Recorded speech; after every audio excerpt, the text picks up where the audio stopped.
Berjumpa lagi dalam permenungan kita edisi Selasa 20 Juli 2021 dalam pekan ke-16 masa biasa.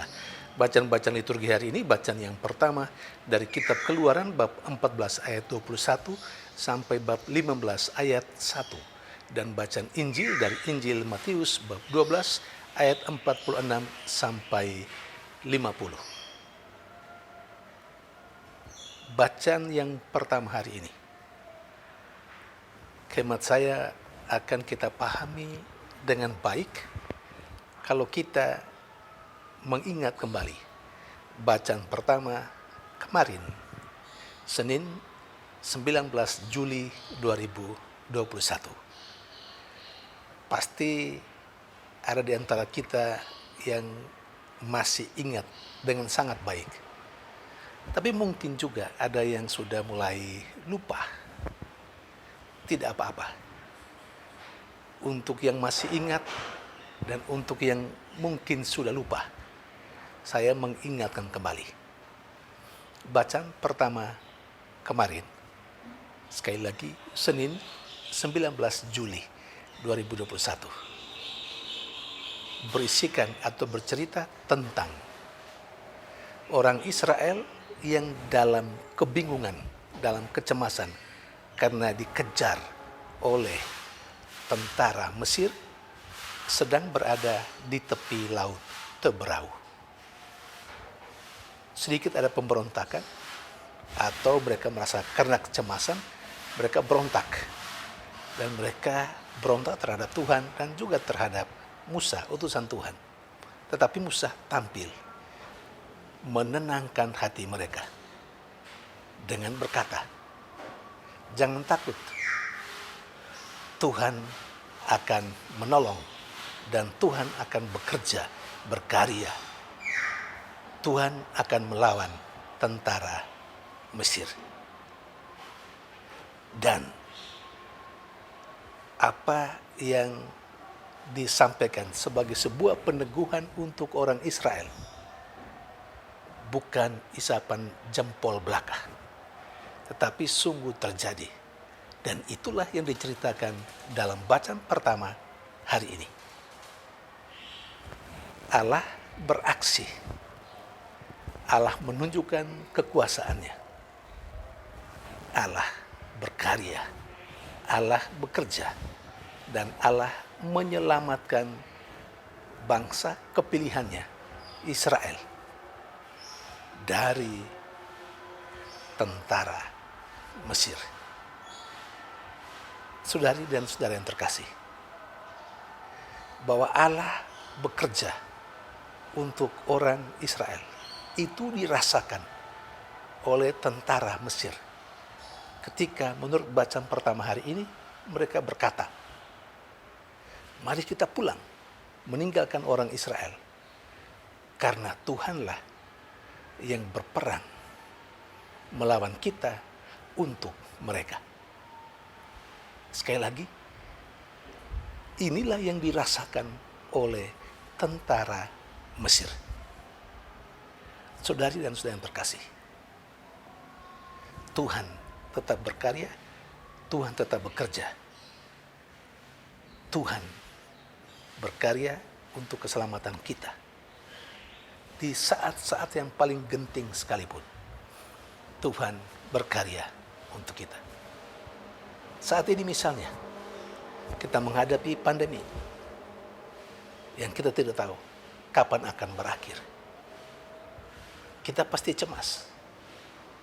Tetapi kita kiranya tetap meyakini bahwa Tuhan yang kita imani tidak pernah meninggalkan kita. Dia yang berjanji bahwa akan tetap mendampingi dan menyertai kita sepanjang hidup kita. Dia juga akan berkarya untuk kita. Dia pasti berperang melawan pandemi ini untuk keselamatan saya dan saudara-saudara. Kita tinggal meyakini bahwa pada saatnya pandemi ini akan berakhir karena Tuhan berkarya dan berperang untuk kita melawan pandemi ini. Yang kedua, dalam bacaan Injil, Yesus mau membangun cara berpikir para muridnya dan orang-orang yang mengikuti dan mendengarkan dia pada saat itu untuk membangun kekeluargaan. Tidak lagi pertama-tama berdasarkan hubungan darah, hubungan biologis.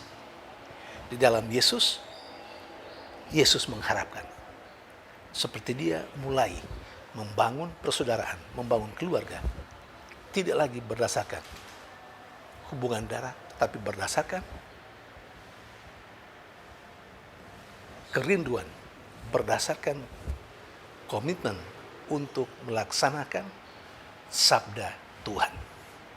Karena itu Yesus berkata kepada para muridnya dan kepada kita yang mendengarkan dan merenungkan sabdanya saat ini, yang menjadi ibunya dan saudari-saudaranya adalah mereka yang mendengarkan sabda Tuhan dan melaksanakannya.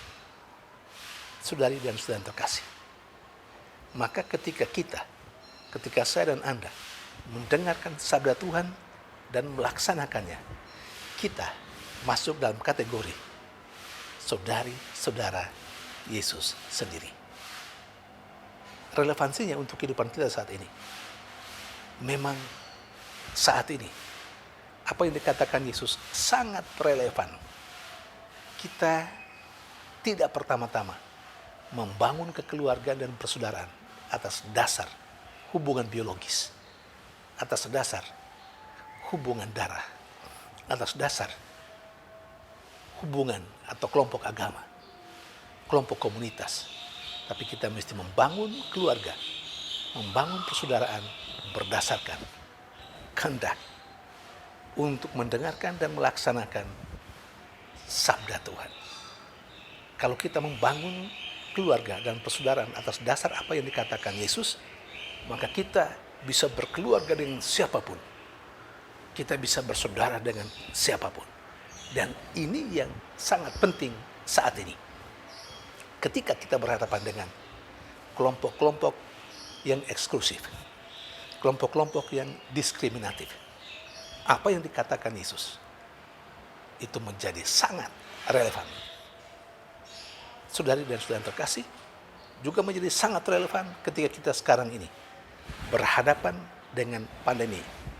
Pandemi menjadi musuh kita bersama.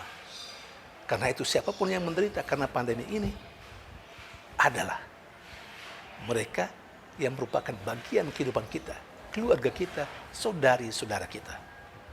Karena itu kita diajak pula untuk menolong siapapun atas dasar kemanusiaan,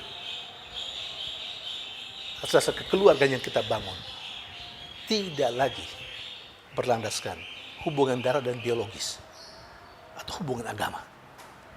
Tapi kita membangun persaudaraan atas dasar kehendak baik untuk melaksanakan apa yang diperintahkan oleh Allah, untuk melaksanakan kebaikan, untuk melaksanakan kemanusiaan.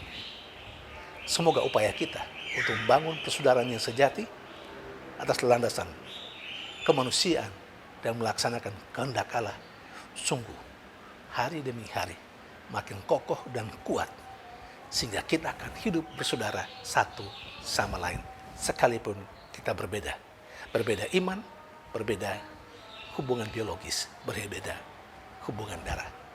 Tuhan memberkati.